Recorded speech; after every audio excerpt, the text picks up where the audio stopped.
છોટા ઉદેપુરની ભૂમિ પર બે સિંહ તમારી પાસે છે. એક આદિવાસી શેર, એક કાઠિયાવાડનો સૌરાષ્ટ્રનો સિંહ. એટલે મોડી વાત તો કરવાની આવતી નથી. આપણે ગુજરાત જોડો યાત્રા અંતર્ગત આજના નવા વર્ષના સ્નેહ મિલનના જે કાર્યક્રમમાં ભેગા થયા છીએ, ત્યારે સ્ટેજ ઉપર બિરાજમાન તમામ આગેવાનો વતી તમને બધાને નવા વર્ષના રામ રામ, જય જોહર, જય માતાજી, જય ભવાની.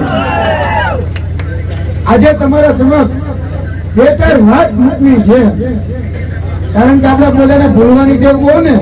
એટલે હમણાં જ થોડા દિવસ પહેલા નવું મંત્રીમંડળ આવ્યું, ખ્યાલ છે બધા?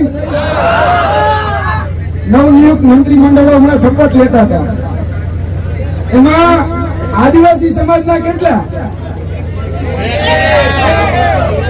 હાલો, આ કેબિનેટ કક્ષાના કેટલા? એમ આ છોટા ઉદેપુરના કેટલા? આ પંચમહાલના કેટલા? હાલોલમાંથી કેટલા? એક પણ નહીં. અલા કાકા, હવે તો સમજો, આપણે બધા પાયાના પથ્થર હતા. પાયાના પથ્થર. આ લોકશાહી આવી ત્યારે લડવા માટે કોણ ગયું હતું? આ ક્ષત્રિય સમાજ, આદિવાસી સમાજ. આજે આ નવા મંત્રીમંડળની અંદર ક્ષત્રિય સમાજની કાકરી કાઢી નાખી અને આદિવાસી સમાજની કાકરી કાઢી નાખી. આ સમજવા માટે, આ સમજાવવા માટે તમારા સમક્ષ આવ્યા છીએ. એક સમય હતો, આ જ ભૂમિ ઉપર આપણું રજવાડું હતું ને, ઈ રજવાડું આજે 562 દેશી રજવાડા ભારત દેશમાં, 366 ગુજરાતમાં, એમાં મધ્ય ગુજરાતના આદિવાસી સમાજના, સૌરાષ્ટ્રમાં આપણા રાજપૂતોના, ક્ષત્રિયોના, ઉત્તર ગુજરાતમાં જાગીરદારોના, ક્ષત્રિયોના આટલા રજવાડાઓ તો લોકશાહી એવી આપણે અર્પણ કરી દીધા. આપણે બધાએ બલિદાન આપી દીધું. ચલો આપણે લોકશાહીમાં બધા બલિદાન આપીએ. આપણને આ બલિદાનનું મળ્યું શું? આ બલિદાન કે આવું આપણે લોકશાહીમાં આજે રાજામાંથી રજ થઈ ગયા. રંગ થઈ ગયા. આપણે કાંઈ વૈધું નથી. એટલે આ વાત નવા વર્ષે તમારા સમક્ષ મૂકવા માટે હું આવ્યો છું કે આવનાર દિવસોની અંદર જિલ્લા પંચાયત, તાલુકા પંચાયત, સ્થાનિક સ્વરાજની જે ચૂંટણીઓ આવી છે, તેમાં આપણા વિસ્તારમાંથી, આપણા ગામનો, આપણા વિસ્તારનો એવા નેતાઓ કરો કે એ વિધાનસભા સુધી, જિલ્લા પંચાયત સુધી, તાલુકા પંચાયત સુધી ગર્જના કરે છે, ખેતર વસાવા કરે છે. અમારા કાઠિયાવાડમાં કહેવાય કે હાવજ બગડે ને તો જંગલ જતરે, બાપુ બગડે તો 52 ગામ બગડે, અને ખેતર વસાવા બગડે તો 162 થકડે. આ ખેતર વસાવા ને તમે વિચારો, આ ભારતીય જનતા પાર્ટીએ ફસાવાના, ડરાવવાના, ધમકાવવાના, ફોલાવવાના બધા પ્રયત્નો કર્યા ને, અમને કર્યા, અમને જેલમાં નાખી દીધા. પણ આ છોટા ઉદેપુરની ભૂમિ પરથી કહેવા માંગીએ છીએ કે અમે કોઈ જેલથી ડરતા નથી. તમારી જેલું જેટલી મોટી કરવી હોય એટલી કરી લેજો. આવનાર દિવસોની અંદર અમે તમામ આદિવાસી સમાજના પ્રશ્ને, તમામ સ્થાનિકોના પ્રશ્ને એ તમારી પાસે રજૂઆત કરવા આવી રહ્યા છીએ. અમે તમારી ભય, ભૂખ અને ભ્રષ્ટાચારની રાજનીતિને ઉઘાડી કરવા માટે આવી રહ્યા છીએ. આવનાર દિવસોની અંદર આપણે બધા જ જાણીએ છીએ કે આ છોટા ઉદેપુરની અંદર થોડા સમય પહેલા હું હોય, અમારા આગેવાન રાધિકાબેન રાઠવા હોય, અમારા બીજા અન્ય પ્રમુખ છે, એ બધા જ લોકો આ છોટા ઉદેપુર નગરપાલિકા સંચાલિત જે શાળા છે SF હાઈસ્કૂલ, એ SF હાઈસ્કૂલ ની અંદર શિક્ષકો પાસેથી ડોનેશનના નામે લાંચ માંગતા હતા. લાંચ કે તમે 15 લાખ આપો, 20 લાખ આપો, શાળા વિકાસનો ફાળાના નામે માંગતા હતા ને.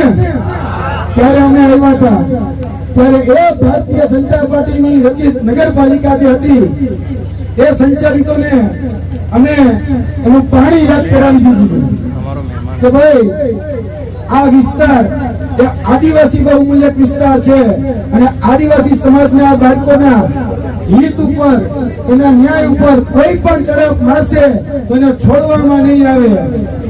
આ આપણે બધાએ હવે આવનાર દિવસોની અંદર જે ભય, ભૂખ અને ભ્રષ્ટાચારની રાજનીતિ જે કરે છે, ડરાવવા ધમકાવવાની રાજનીતિ કરે છે, હમણાં જ મારા આગેવાન મિત્રશ્રીએ વાત કરી કે જોડો જોડોની રાજનીતિ કરે છે. અમે નીકળ્યા છીએ ગુજરાત જોડવા માટે, કારણ કે એ લોકોએ ઓલા 1600 માં આવ્યા હતા ઈસ્ટ ઇન્ડિયા કંપની સ્થાપી હતી, ખબર છે? એ લોકો શું કરતા હતા? ડિવાઇડેડ રૂલ, ભાગલા પડો ને રાજ કરો. એ સફેદ અંગ્રેજો હતા, પણ એ સફેદ અંગ્રેજોની જે ઓલાદો છે એ આજે પણ એના ગુણ, એના સંસ્કારો આ ભારતીય જનતા પાર્ટીમાં રહેલા છે, જે અત્યારે પણ ભાગલા પડો ને રાજ કરોની નીતિ અપનાવે છે. અને એ ભાગલા પડો ને રાજ કરોની જે નીતિ છે એની સામે તમામ વરણ, તમામ સમાજ એક થઈ નેક બની અને આગળના દિવસોની અંદર આ છોટાઉદેપુર હોય, બાજુના આદિવાસી સમાજના જેટલા પણ વિસ્તારો, ગામો હોય, એ તમામ ગામોની અંદર એક ગર્જના કરવા જઈ રહ્યો છે. અને તમારા વિસ્તારમાં જે મૂળ જે પાયાની બાબતો છે એ પાયાની બાબતો આજે શાળાની અંદર જોઈ લેવાની છૂટ. આ છોટાઉદેપુર જે છે એમાં સરકારી શાળાઓમાં 50% શિક્ષકોની ઘટ છે. ગામની અંદર 50% તલાટીઓની ઘટ છે. કચેરીઓમાં જાઓ તમે, મામલતદાર કચેરી હોય કે જિલ્લા કલેક્ટર કચેરી હોય, એની અંદર 50% ક્લાર્કોની ઘટ છે. દવાખાના જોઈ લો, સરકારી ડોક્ટરોની ઘટ છે. અરે સાહેબ, આ 30 વર્ષના શાસનની અંદર ગામમાં તલાટી નથી આપી શકતા, શાળામાં શિક્ષક નથી આપી શકતા, કચેરીઓમાં ક્લાર્ક નથી આપી શકતા, દવાખાનામાં ડોક્ટર નથી આપી શકતા. એ તમને શું સારા રોડ આપવાના? આ રોડ ઉપર નીકળીએ છીએ હું છેતરતા નહીં. આ રોડ અમે જોયા જ, આ રોડના ખાડા અમે જોયા જ. આ રોડના ખાડા કેમ મોટા છે ખબર છે? અહીંના જે સત્તાધીશો છે, અહીંના જે નેતાઓ છે, એના પેટના ખાડા મોટા થઈ ગયા ને એટલે આ રોડના ખાડા મોટા થઈ ગયા. આ રોડના ખાડા પૂરવા હોય તો આપણે હવે એના પેટના ખાડા એને યાદ કરાવી દેવા પડે. કરાવવાના છે ને? આવનાર દિવસોની અંદર યાદ રાખજો કે હવે આપણે બધાએ પરિવર્તન લાવવાનું છે. અને આ ગુજરાત જોડો જે યાત્રા છે એ ગુજરાત જોડો યાત્રાને આપણે છેવાડાના વ્યક્તિ સુધી પહોંચાડવાની છે.